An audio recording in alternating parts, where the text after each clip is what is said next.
On to week 2 of the NFL season, but week 1 left us with many questions. Opening up the Peacock and Williamson mailbag about quarterbacks, what to expect in week 2, and maybe some early season hot seats with scoring down in the NFL. Coming up on today's Peacock and Williamson. NFL analyst Brian Peacock and former NFL scout Matt Williamson bring you expert NFL analysis every day in less than 30 minutes. Get an inside look into the NFL on the field and in the front office. With elite breakdowns, next-level analysis, and in-depth information only for the real NFL fans. This is Peacock and Williamson, and it starts now.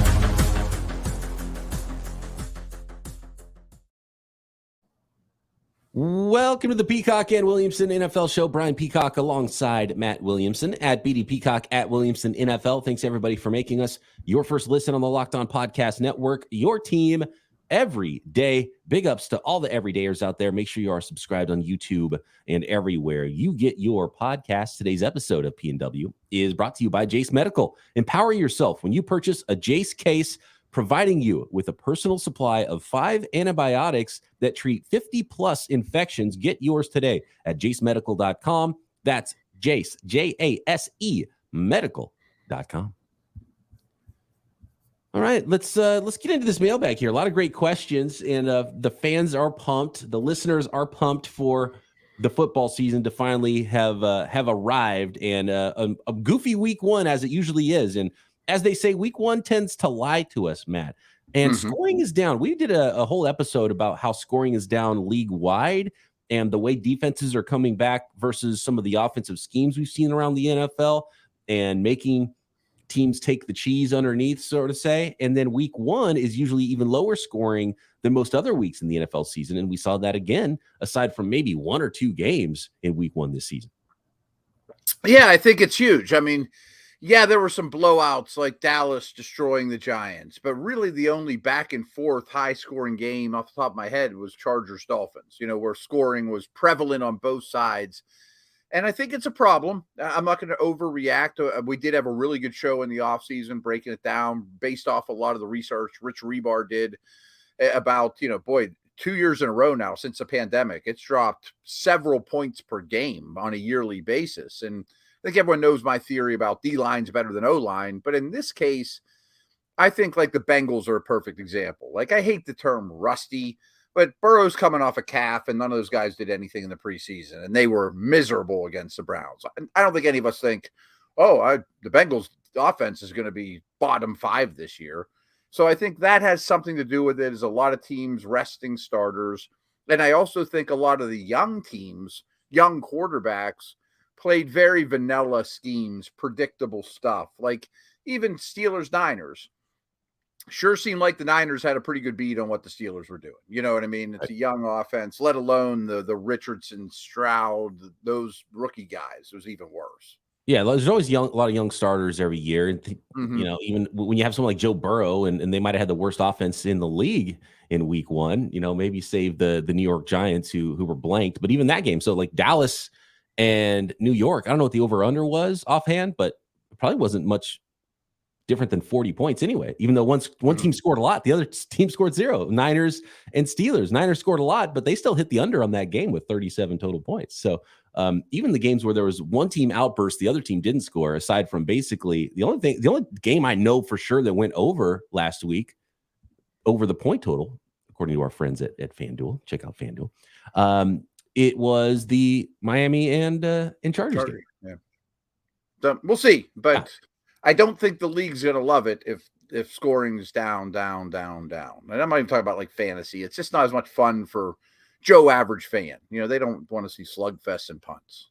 Yeah, nobody wants 6.5 fantasy points from Lamar Jackson. So let's get And how about all those quarterbacks like Allen and Lamar and Hurts, Burrow, like highly drafted fantasy quarterbacks were all pretty bad this week. Yeah, if you started Aaron Rodgers, you didn't get a single stinking point. That too, yeah. So there was those specials, like Prize Picks, one of our sponsors, has a special. It's like, it's a free win because you only have to get a half a yard and you win that bet, right? And might not have on Aaron that Rodgers didn't get a half a yard in that game. You get the free special. So T. Higgins, Drake London, yes, Dallas Goedert. They all got zeros. Chickaconquo, I mean, there's a ton of them. They got zeros. more on T. Higgins momentarily when we talk about eBay Jeez. Motors. But I want to go to our first question here, and it's about Brandon Staley and those Chargers that fell to the Miami Dolphins in week 1. And when it comes to a defensive head coach, if you're getting torched and you're scattering to find yourself an offensive coordinator as it is, what are you really doing here? Like, what would the Office Space movie, right? What would you say you do here? And Michael has the question, what evidence do we have that Brandon Staley knows how to coach defense? Yeah, I think his seat is very hot. That not only do I think he needs to win a play or get to the playoffs, but probably win one. Maybe I'll change that, but they can't be 9-8 in the 7 or 8 seed in the AFC with all they've invested. And that's the key, is the investment. I think Staley gets a bad rap now because he's known as that guy that goes on it on fourth down no matter what. Well, he did as a rookie head coach, but he's cut back on that. I mean, he's not that extreme anymore. But to me, this is the root of the problem, is if you're the defensive guru, it's kind of like Miami stealing the San Francisco offensive guru. Well, they played each other. We saw that offense light them up. But if I'm going to steal the Rams defensive guru in LA and not get any of that greatness that you stole from the other organization, despite going out and getting Khalil Mack and JC Jackson and keeping around Derwin and Bosa, like, they got the horses. Right. Yeah. So, like, at some point, not even the entire head coaching, not even the fourth down decisions, but you're a defensive minded head coach. You got talent on that defense. That unit at least better be good. That better not be the reason why you're losing games. Yeah. I mean, you can look at their offense last year and be like, Herbert played through injuries. They lost a stud left tackle. There are other O-line injuries. How often were Williams and Allen on the field? And I know there were defensive injuries too, but hey, you got horses on that team. You need to win. The other coach that comes to mind on the hot seat is probably your Steelers offensive coordinator, Matt Canada, right? And we had a question from Josiah here. He kind of had a rapid fire question. Fire Matt Canada, Tua the MVP, Travis Kelce's washed, Micah Parsons is him. Stake your claim to the hottest week 1 overreaction. I think MVP talk after 1 week is usually pretty overrated. Travis Kelce is injured. He's not washed, but you can kind of start to see things in your 30s go downhill for a certain player, but nobody else stepped up in that offense. So the moment Travis Kelce's back on the field for Kansas City, you want him on your fantasy team, and he's going to be super valuable. Like, that dude could be 90 and in a wheelchair and get open, and Patrick Mahomes is going to look for him, right? Yeah. Micah Parsons, we already knew he's a stud, so absolutely that one's easy. That's not even an overreaction. That's not a reaction to right now. It's a reaction to his first 2 years in the league. But as far as hot seats go, I think Steelers offensive coordinator Matt Canada would go right there with Brandon Staley as two of the hottest. I know Canada's not a head coach, but as a coordinator. Yeah, I mean, I guess after 1 week, Tua would be your MVP. Let's see 16 more first. I mean, that's. And by the way, our guy Dave checked in. He's a Dolphins fan, and he wanted to do that bet with us in the offseason about a box of Built Bars. If after the season we're willing to admit that Tua is actually better than Justin Herbert. Score 1 for Tua though in week 1.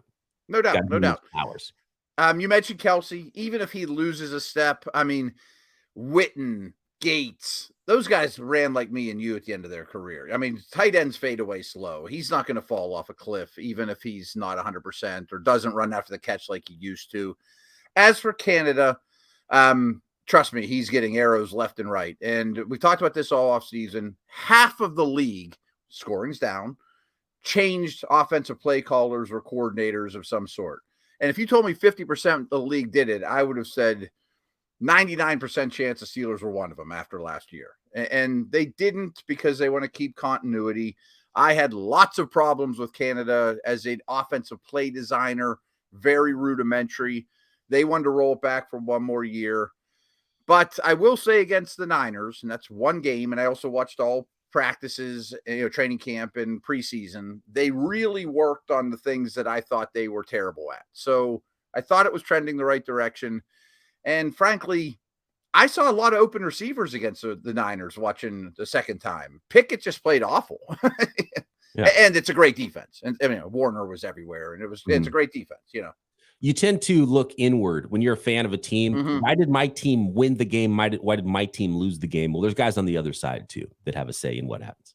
So And I will say my hometown is the worst of the 32 cities about that. I mean, like Right. my value to local radio is, guys, the Steelers offensive line isn't the worst in the league. Here's Yeah. 10 others that you have no clue about that are Right. way worse. Mhm. And plus, I love Kenny Pickett, but that guy walks on water. He went to Pitt.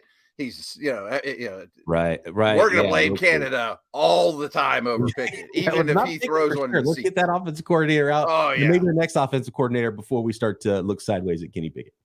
I've seen 3 head coaches that have my whole lifetime. I've never seen a popular offensive coordinator, let alone, versus a quarterback. Overriding factor, week 1, sometimes you can just throw it out. So we'll see what these teams look like. They were in terrible. week 2. More questions next. People are really putting your hand to the fire here about Brock Purdy and Kenny Pickett. So all right, I'm for up for Brock it. Purdy next. What about that New York Jets quarterback situation? A couple more ideas to put out there about what that could look like for the Jets going forward. Next.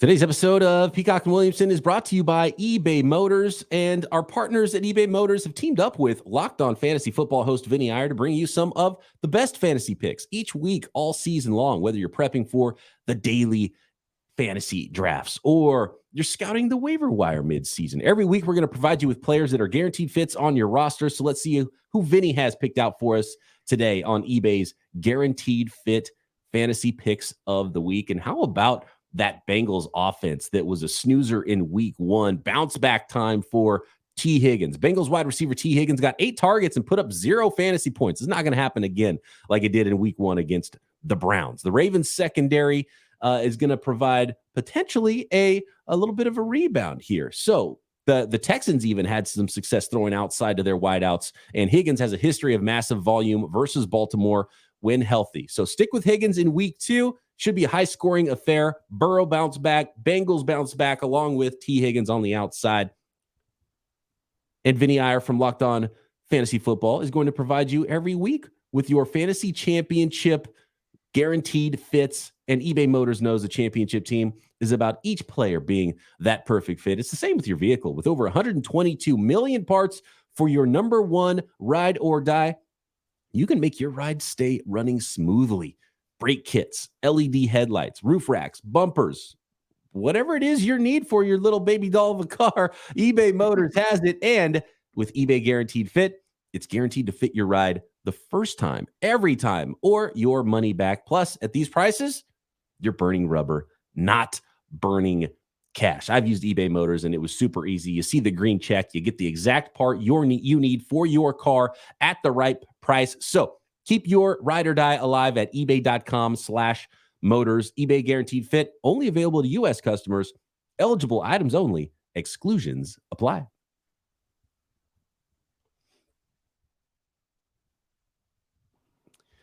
Okay. After ruminating on it a little bit, Matt, Nick says, what will it take for Williamson to put some respect on Brock Purdy's name? And another question here from a listener about Brock Purdy has said, who is the best comparison for Brock Purdy and why is it Joe Montana? Well, you want to field that first? I know you have a good Niner comparison, right? My comp for Brock Purdy, look, it's easy to say Joe Montana, 49ers, not the biggest guy, not the most physically impressive player, but just won football games, accurate, on time, great feet, could get out and make plays on the move, not necessarily a running quarterback, but athleticism, functional athleticism, able to make plays and then put the ball where it needs to be accurately and on time. So system quarterback plus is why he's put in that category, I think, for Brock Purdy. And I can see why people would put that on him. I've heard Drew Brees, because Drew Brees wasn't the biggest guy, timing, rhythm, those sort of things. My comp, Matt, for Brock Purdy is not even a football player. It's a basketball player. It's John Stockton, the old point guard. Okay. Yeah, distributor. And it's because he's a point guard. He's a distributor, right?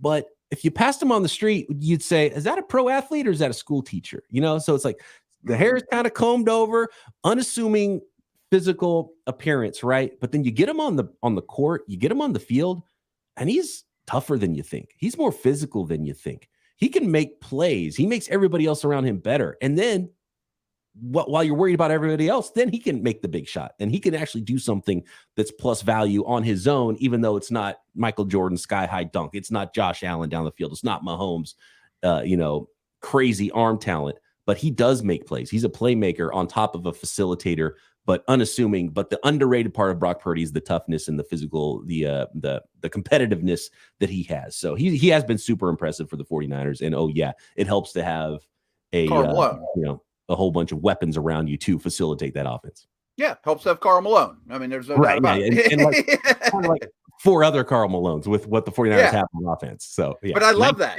And a perfect fit for Kyle Shanahan's system, because he kind of wants Kyle kind of wants to play quarterback, and Brock sees it like Kyle sees it, which I think is maybe the biggest factor of his early success. Great comparison. Kind of reminds me when I was asked, who's my Mahomes comparison. I said a combination of Magic Johnson and Sandy Koufax, Yep. But I love using other sports. But take it a step further, because I agree with you. I mean, unassuming, gets the loose balls, going to throw an elbow into, a center that's, giving him a hard time, going to make a big steal late in the game, never count him out, extreme competitiveness. But the question I have for you, and I think we'll probably both agree on this, is what I've really noticed from Purdy compared to other Shanahan quarterbacks. I mean, even if they're not just Jimmy, but maybe even Matt Ryan and some of the lesser guys that he's had to play with the Niners, is Purdy will color outside the lines more than those guys. I think he's a little gutsier, riskier, and frankly, I don't think he's paid for it enough. He's been a little luckier, but that's okay. I mean, I respect that a lot from him. Like, maybe the easy throw is an 8-yarder crosser, but I'm going to try to drive this one 14 yards outside the hashes, because I got stones. And there's a few throws where it's a little weird, and you're like, did that ball get tipped? You see replay, and it's like, it didn't get tipped. He just kind of didn't get a lot on that ball. He doesn't have a big arm when you compare him to the best quarterbacks in the NFL. Like, that's a fact. But he's almost like a 1950 guy. And I keep waiting like for Sonny Jurgensen or Bobby Lane or one of those guys. Right. Just doesn't look like. You know who the best pro comparison might be, and it came from Pete Carroll last year. He compared him to Fran Tarkenton. Yeah, there you go. Right. I like that. Like, it's almost a frenetic pace at time. You hold your breath. You're like, is he in trouble right now? It's like, no, he threw the ball away. He made a play. He found an open receiver, and when he sees it, he's quick to get rid of it. So I love those things.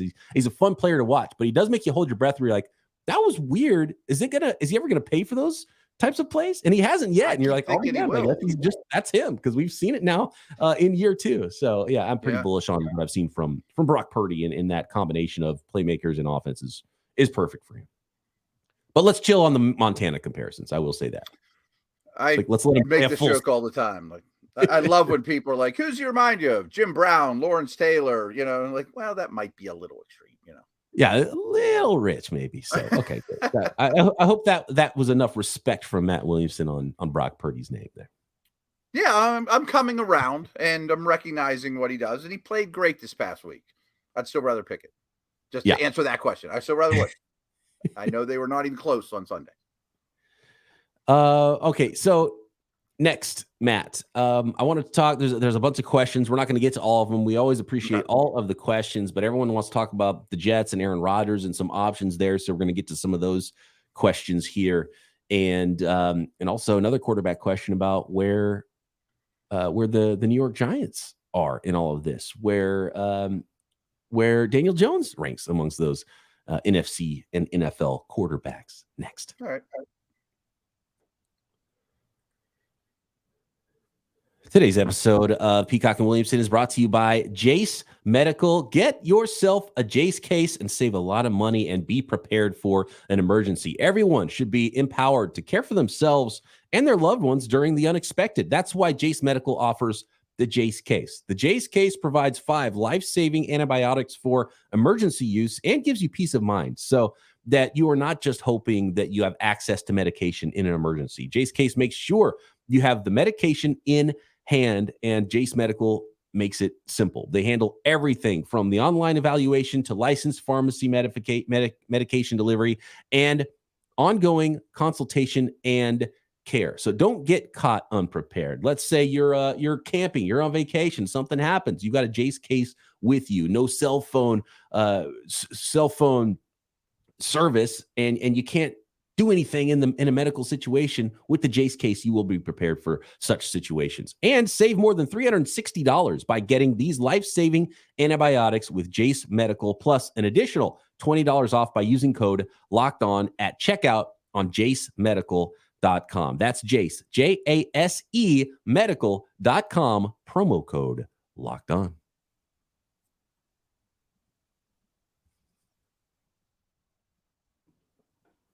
All right, let's get back into this Aaron Rodgers conversation, and obviously done for the year on IR.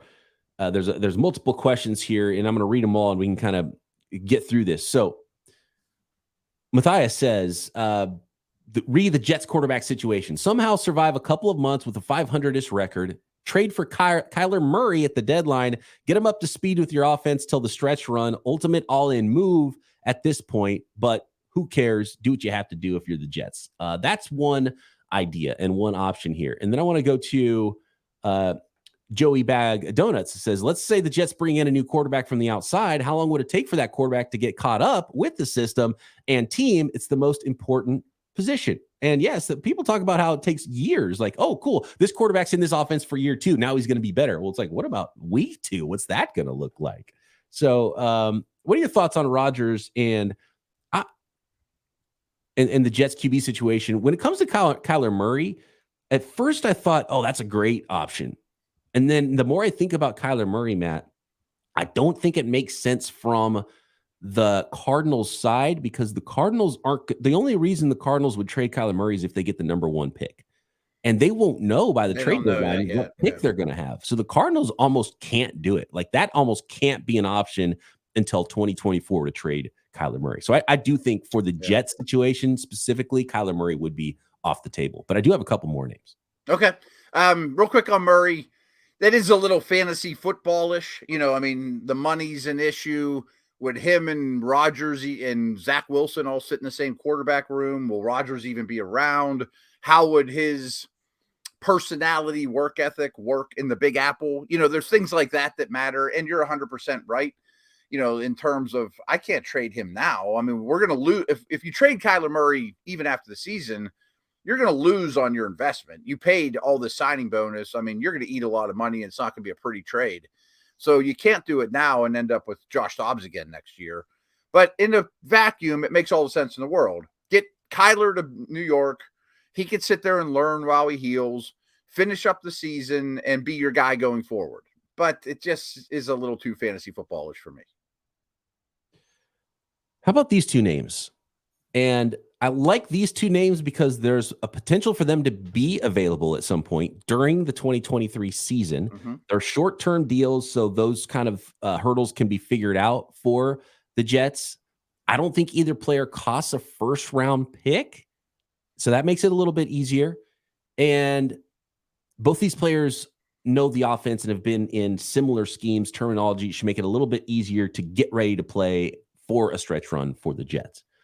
I'm going to throw Kirk Cousins' name out there. That was the name I was going to bring up. Him yesterday, and the Vikings are playing Thursday. By the way, on tomorrow's show, we'll preview that Vikings at Eagles game. I mean, and you know the Eagles are favored big, as they should be, at home against the Vikings. Vikings go 0-2. Kirk Cousins he's in a lame duck season. You know he's gone. Maybe it's time to get something for Kirk Cousins if it looks like your season's going that direction. And what a perfect fit to come in and probably be able to play as good as any quarterback you're going to be able to find early for the Jets. I like the Kirk Cousins option for the Jets. And the other one I throw out there is Jimmy Garoppolo. It's, you know, kind of similar idea, but right now the Raiders are in first place in the West. So, you know, they have to lose some games first before that could happen. Yeah, I think both are fine options. You know, Cousins a free agent after the year. You could rent them, you could extend them, you could franchise them, you know, whatever. Again, I don't know exactly how the money works with Rodgers' money too. I mean, Cousins is making a lot, but you wouldn't have to worry about his signing bonus. And kind of like you mentioned, the sticking point to me for either, but especially from the Vikes, considering that, you know, he's not locked up for a long term, is, are they bad enough to do it soon? Or does this have to be you're 2-7 at the trade deadline? You know, can you do this move in September? and you would look at the division and think, man, we can make a run here. But at the same time, they won 13 games last year. And it's, my job's not on the line, but if ownership's cool with it, let's go get the number 1 pick. You know what I mean? Like that. Yeah. That's what I would want if I was long-term Vikings, knowing that Kirk Cousins is probably gonna be gone anyway. And it'd be nice if you had like Hendon Hooker laying around, though. You know what I mean? Like the cupboards are bare. Yeah, if you don't get the early pick. Yeah. You know what I mean? Yeah. And the Vikings should have traded for Trey Lance anyway, the Minnesota native. That would have been a perfect fit. I thought so too. I thought he'd be a great guy to groom and maybe even be your starter next year. But we've seen Garoppolo do this already. After a trade deadline trade came in, the Niners were the worst team in the league, couldn't win a game, and all of a sudden they ripped off 5 straight wins with Jimmy Garoppolo. You know, he can come in and he can get the ball out to playmakers, and the Jets have enough of those. So, and who knows, maybe Zach Wilson starts to show a little bit more, but I have my doubts. I think, as it was put by one of our listeners earlier, 500 is probably where you're hoping to be. But I don't even know if that's enough for you to do something big if you're the Jets. If you're 4-4 at the deadline, is that enough to be like, oh, we got to go all in this year now? That's the other spin I was going to put on it. Is I don't think Minnesota or the Raiders are trading their starting quarterback after week 1, after week 2, even if you're 0-2, if you're in Minnesota's case. But could the Jets hang around for another month, another 6 weeks, run the football, play defense, have a winning record, think they're within striking distance? Maybe.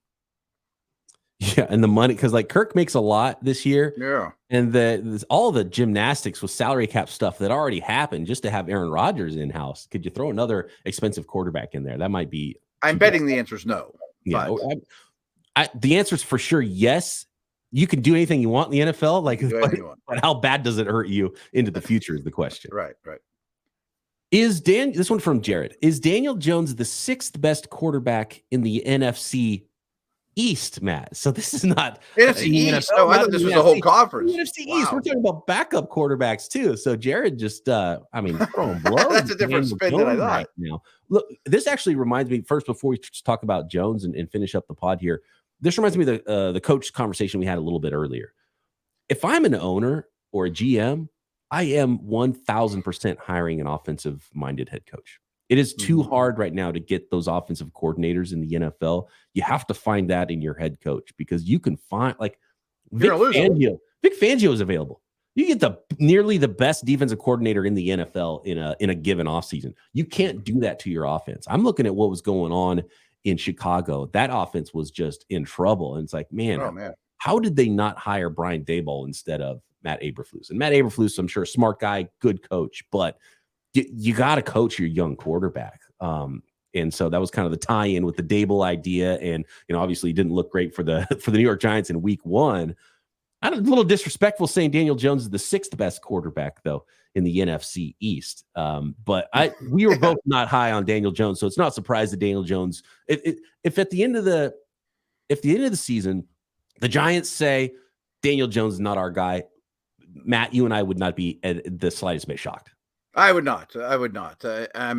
Is he the 6th best in the division? No, I think I thought this was going to be in the conference. I just read it real quick. When I first saw the question, I was like, oh, it's an NFC East. That's just that's downright disrespectful. But he's not top.